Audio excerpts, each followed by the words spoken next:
High school শিক্ষান্ত পৰীক্ষাৰ ফলাফলৰ দিনাই উপহাৰ পালে বেদান্ত চৌধুৰীয়ে।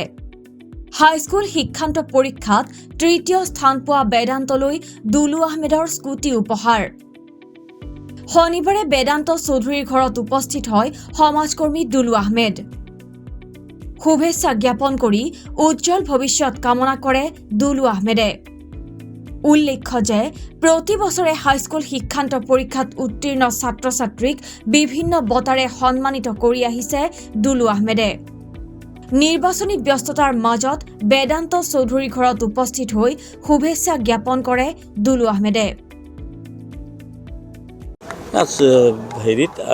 মই প্ৰতি বছৰে ধৰি লওক অলপ দেৰিকৈ হ'লেও আমাৰ হাইস্কুল শিক্ষান্ত পৰীক্ষাত যিবোৰে প্ৰথম দ্বিতীয় স্থান পায় আৰু ওচৰৰ জিলাৰে হয়, মই তৎক্ষণাত যাই উৎসাহিত জনাওঁ, সম্বৰ্ধনা জনাওঁ। এইটো মই আজি বুলি নহয়, আৰু আজি মোৰ সৌভাগ্য কি আজি মনোনয়ন পত্ৰৰ কাৰণে মই বৰপেটা DC অফিচত থাকোঁতে ওলাই আহোঁতে খবৰটো পাই লগালগ ইয়াতে, আৰু কোনো ব্যস্ততা কাৰ্যসূচী নাছিলোঁ। আহি ভাল লাগিল, পৰিয়ালৰ লোকসকলক পালোঁ, মাক দেউতাকক পালোঁ, আইতাকক পালোঁ, সকলোকে শুভেচ্ছা জনালোঁ। আমাৰ ছাত্ৰগৰাকীকো পালোঁ, বেদান্ত চৌধুৰীক। ভাল লাগিলে আৰু বেলেগ এখন দুচকীয়া বাহন তেওঁলৈ উপহাৰ দিয়া বুলি আমি শুনিছোঁ।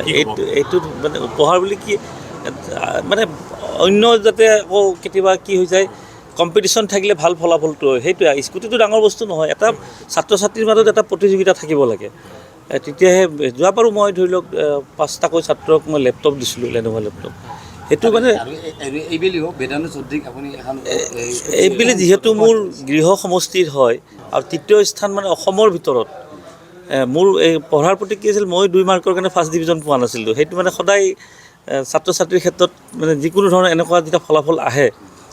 যোৱাবাৰো বৰপেটাৰ আমাৰ কোনোবা এটা অঞ্চলত তেওঁ 4ৰ্থ স্থান নে কি পাইছিলে, মই নিজে যে এটা লেপটপ দিছিলোঁ ৰাতি গোটেই পৰিয়ালত। এইটো যে কোনোবাই যদি ভাবিছে এইটো নিৰ্বাচন কেন্দ্ৰিক, যদি এইটো ভুল কথা। এইটো আপোনালোকে মোৰ ফেচবুক প্ৰফাইলত যালে প্ৰতি বছৰ পাব এইটো।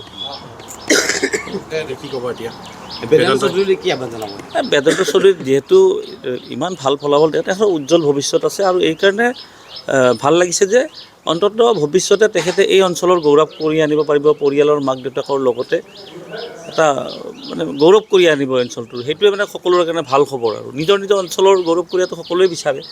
তেওঁ আমি সুধি ওচৰত প্ৰশ্ন কৰিছিলোঁ, তেওঁ কৈছে সমাজ সেৱা কৰি তেওঁ ভাল পায়। এই বিষয়ে কি ক'ব, কেনেধৰণে আগবাঢ়ি যাব তেওঁ?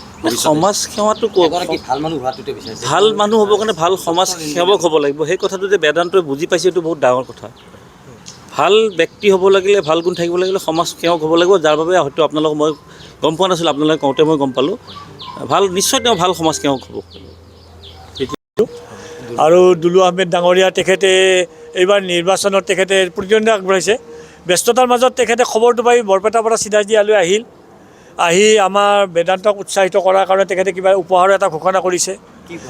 তেখেতে স্কুটি এখন দিম বুলি কৈছে।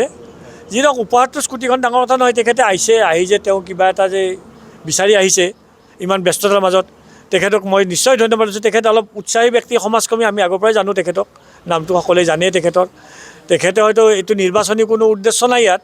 তেখেতে এজন ভাল ছাত্ৰ এজনৰ কাৰণে যেন ভৱিষ্যতে আৰু ভাল ফলাফল দেখাব পাৰে, আৰু বেদান্তৰ এইটো চাই যেন আৰু অন্যও যেন এনেধৰণৰ কষ্ট কৰি অলপ ভাল ফলাফলৰ কাৰণে আগবাঢ়ি যাব পাৰে, তেখেতে এইটোৱে উদ্দেশ্য। তেখেতে কৈছে, আগতেও তেখেতে তেনেকৈ বেলেগক কিছুমান উপহাৰ আগবঢ়াইছিল ভাল ফলাফল দেখুওৱাৰ পিছত। গতিকে মেধাকটো উৎসাহিত কৰে তেখেতে যিটো সমাজ সেৱা কৰে, তেখেতে জানে গুৰুত্বটো ইয়াত কেনেকুৱা লাগে, মেধাৰ গুৰুত্বটো। বেদান্তৰ ফলাফলক লৈ কি ক'ব? বেদান্তৰ ফলাফলক লৈ নিশ্চয় সুখী হৈছোঁ। বেদান্ত পিতৃ হিচাপতো সুখী হ'মেই। বেদান্তৰ লগত আমাৰ অঞ্চলবাসীয়ে যিটো গৌৰৱ কৰিছে, তাৰ কাৰণে যথেষ্ট সুখী আজি। সি যে অঞ্চলৰ কাৰণে বা আমাৰ জিলাখনৰ কাৰণে এটা গৌৰৱ কৰি আনিব পাৰিছে, এইবাৰ বহুত ভাল লাগিছে।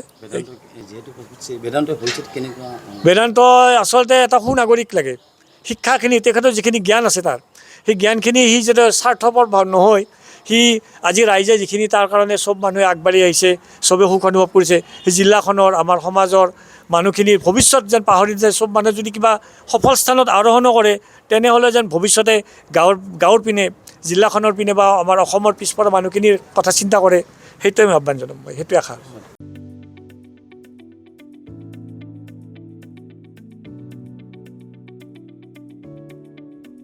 টিহুৰ পৰা প্ৰাঞ্জল ৰয়ৰ ৰিপৰ্ট, B24 অসমনী।